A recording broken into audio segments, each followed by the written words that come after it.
ಬಾರಪ್ಪ ಬಾ. ಯುವರಾಣಿಯವರೇ, ಏನೋ ಬರಬೇಕು ಅಂತ ಹೇಳಿ ಕಳಿಸಿದ್ರಲ್ವಾ? ಯಾಕೆ, ಏನಾಯ್ತು? ಊರವರೆಲ್ಲ ಯಾಕೆ ಇಲ್ಲಿ ಸೇರಿದ್ದಾರೆ? ನಿನ್ನೊಂದಿಗೆ ಮಾತನಾಡುವುದಿತ್ತು, ಅದಕ್ಕಾಗಿಯೇ ಕರೆಸಿದ್ದೇನೆ ಭೈರವ.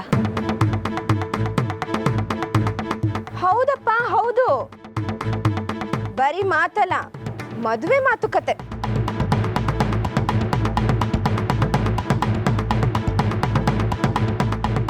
ನೀನು ಎಲ್ಲಮ್ಮ ಒಬ್ರಿಗೊಬ್ರು ಇಷ್ಟಪಡ್ತಿದ್ದೀರಾ ಅಂತ ಇಡೀ ಊರಿಗೆ ಗೊತ್ತಾಗಿದೆ.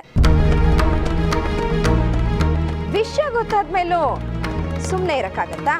ಅದಕ್ಕೆ ಎಲ್ಲರನ್ನೂ ಕರೆಸಿ ಎಲ್ಲ ಸರಿ ಬಂದ್ರೆ ಕೊಡೋದು ತಗೊಳ್ಳೋದು ಮಾತಾಡಿ ಮುಗಿಸೋಣ ಅಂತ ಕರ್ಸಿದ್ವಿ.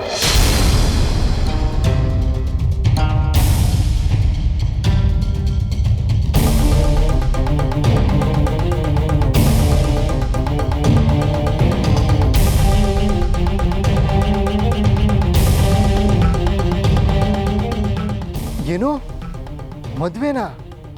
ನನಗೂ ಎಲ್ಲಮ್ಮನ್ಗ?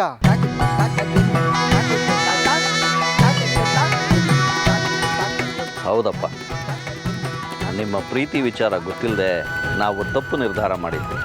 ಈಗ ಆ ವಿಷಯ ಗೊತ್ತಾಗಿ ನಮ್ಮ ತಪ್ಪನ್ನು ಸರಿ ಮಾಡ್ಕೊಳ್ಳೋಣ ಅಂತಿದ್ದೀವಿ.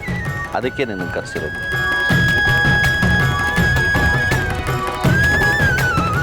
ಅಂದಹಾಗೆ ನಿಮ್ಮ ಮನೆಯವ್ರು ಯಾರು ಬಂದೇ ಇಲ್ಲ? ನಿನಗೆ ಅಪ್ಪ ಅಮ್ಮ ಈ ಸಂಬಂಧಿಕರು ಅಂತಾರಲ್ಲ, ಆ ಥರ ಯಾರಾದರೂ ಇದ್ದಾರಾ?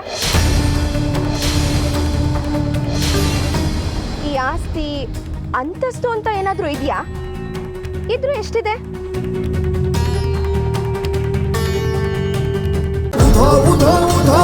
ರೇಣುಕಾ ಯಲ್ಲಮ್ಮ ಶ್ರೀ ರೇಣುಕಾ ಯಲ್ಲಮ್ಮ.